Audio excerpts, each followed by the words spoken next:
Shalom, saudara-saudara. Mari kita renungkan firman Tuhan, dan sebelumnya kita berdoa. Kami meminta dan memohon rahmat-Mu Tuhan. Lingkupilah pikiran dan hati kami, agar hikmat-Mu membuat sabda firman-Mu terwujud dalam tekad bulat kehidupan kami. Amin.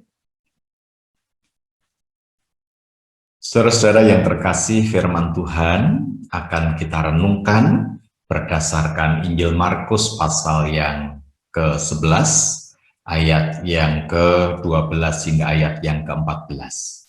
Saya membacakannya demikian. Keesokan harinya sesudah Yesus dan ke-12 muridnya meninggalkan Betania, Yesus merasa lapar. Dan dari jauh ia melihat pohon ara yang sudah berdaun. Ia mendekatinya untuk melihat kalau ia mendapat apa-apa pada pohon itu. Tetapi waktu ia tiba di situ, ia tidak mendapat apa-apa selain daun-daun saja. Sebab memang bukan musim buah ara. Maka katanya kepada pohon itu, "Jangan lagi seorang pun makan buahmu selama-lamanya." Dan murid-muridnya pun mendengarnya. Saudara, pernahkah di dalam hidup ini Anda merasakan sebuah kekecewaan? Oh, siapa tidak? Setiap kita pasti pernah mengalami kekecewaan. Yakni ketika harapan-harapan kita tidak berbanding lurus dengan kenyataan. Kenyataan berbeda sama sekali dengan yang kita harapkan. Saudara, Tuhan Yesus juga pernah mengalami hal itu, kecewa. Yakni ketika dia lapar, lalu dia melihat sebuah pohon ara yang berdaun, menjanjikan, subur, dan karena itu ia berharap mendapatkan buah untuk dimakan. Tapi rupa-rupanya setelah ia mendekati, ia hanya berjumpa dengan pohon yang subur, daunnya lebat, tetapi tidak ada buahnya. Dan Yesus mengutuki pohon itu. Nah, saudara, apa enggak salah Tuhan Yesus ini? Bukankah penulis Injil Markus mengatakan itu bukan musim pohon ara, bukan musim buah ara? Kalau bukan musim buah, lalu Yesus mengharapkan buah, apakah justru tidak pengharapannya yang keliru? Oh saudara, tentu tidak demikian. Sebab sesungguhnya buah ara itu adalah, pohon ara itu adalah pohon yang berbuah tanpa musim. Sepanjang tahun dia berbuah terus.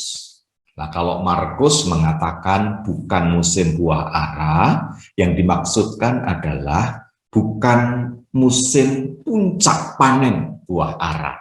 Jadi pohon ara itu berbuah terus-menerus dan dapat dinikmati dalam 3 musim.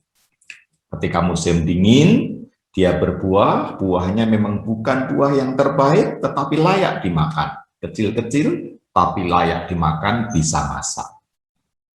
Jelang musim kemarau, disitulah yang disebut musim buah bungaran, yaitu musim panen-panen besar, kualitas terbaik buah ara di musim ini. Dan setelah musim panen raya, panen besar, musim buah bungaran, pohon itu masih terus berbuah pasca buah bungaran. Jadi masih ada buah, pohon itu terus berbuah sepanjang tahun. Apalagi kalau pohon itu pohon yang tumbuh subur, daunnya nampak lebat, menjanjikan sekali. Jadi tidak salah kalau Yesus berharap menemukan buah pada pohon yang lebat itu. Maka ia kecewa saat hanya berjumpa dengan daun semata. Saudara, apa yang mau disampaikan oleh firman Tuhan melalui kisah itu? Kalau kita perhatikan, kisah ini ditempatkan dalam jepitan dua narasi. Narasi yang pertama, sebelum perikop ini, berkisah tentang orang banyak yang menyambut Yesus di Yerusalem dengan seruan Hosana, Hosana, Hosana. Ungkapan verbalnya, Tuhan tolonglah, Hosana, aku percaya padamu, kasihanilah. Sikap batin yang harusnya muncul menyertai seruan itu adalah pasrah menyerah. Tetapi yang terjadi tidak demikian. Orang-orang yang sama pada saat berbeda kemudian berseru salibkan dia, salibkan dia. Kenapa? Karena ia bukan berserah, tetapi menginginkan yang dikehendakinya itu yang terjadi. Ketika Yesus memilih cara yang lain, mereka kemudian berteriak salibkan dia.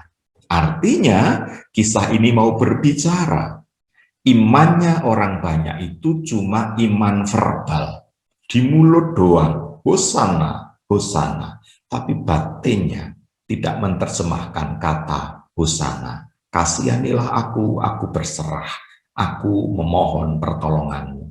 Sikap batinnya harusnya pasrah menyerah, tapi malah mendikte. Inilah iman verbal, iman yang cuma daun semata, nggak ada buahnya. Nah, narasi yang kedua itu adalah kisah pembersihan bait Allah, penyucian bait Allah.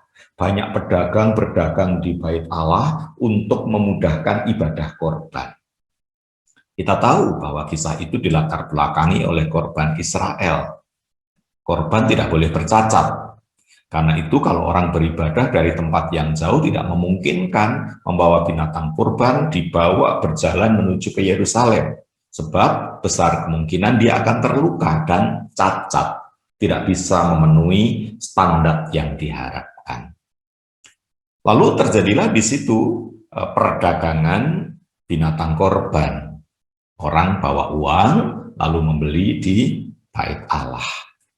Dan tentu saja kita tahu karakter orang Yahudi, saudara, di mana ada peluang untuk bisnis, mereka akan bisnis habis-habisan. Karena itu di situ terjadi monopoli.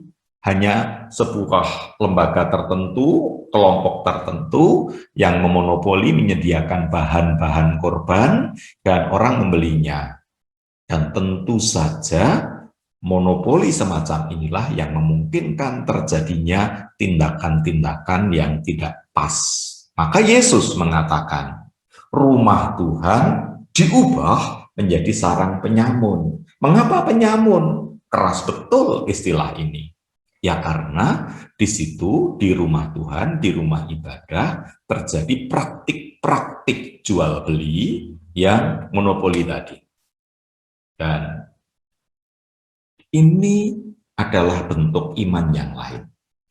Ritus tetap jalan, korban ibadah tetap jalan, liturgi formal tetap jalan, orang tetap berhimpun di bait Allah, tetapi pada saat yang samanya hanya berhenti pada ritus. Yang penting ada korban, tidak bercacat, tidak bercela, dan kemudian cukup dengan itu. Sementara praktik hidup kacau balau, penyamun. Itu kata Yesus. Ini juga kategori iman yang cuma daun. Berhenti pada liturgi, berhenti pada ritus, tetapi tidak nyambung dengan etika. Etika hidupnya tidak adil, penyamun. Dua peristiwa yang menggepit kisah pohon ara inilah sesungguhnya yang mau dikoreksi Tuhan Yesus. Yang satu iman yang verbalisme, yang kedua, iman yang berhenti pada ritus, formal, dan ornamental. Iman yang semacam itu cuma iman bergaul. Seolah-olah iman, tapi bukan iman. Yesus menginginkan sesuatu yang lain, yaitu apa? Verbal boleh, ritus boleh, tetapi itu dihidupi, ada buahnya. Jika tidak demikian, maka iman kita cuma seperti pohon ara yang berdaun semata. Nah, saudara, jangan hanya beriman cuma berdaun semata. Ayo kita hasilkan buah. Apapun musimnya, kapanpun Tuhan membutuhkan. Jika ia merindukan buah-buah iman kita dan ia mendekati kita, biarlah kiranya ia menemukan buah iman kita. Termasuk dalam doa-doa kita hari ini. Jangan hanya sekedar verbalisme, jangan hanya sekedar rintus, tapi mari dengan hati, dengan cinta, kita nyatakan iman kita kepada Tuhan. Doa kita juga kita terjemahkan dalam sikap etis yang kita doakan, kita kerjakan. Kiranya buah-buah kehidupan itu membuat Tuhan tersenyum dan mengatakan, diberkatilah engkau. Amin. Mari hening sejenak.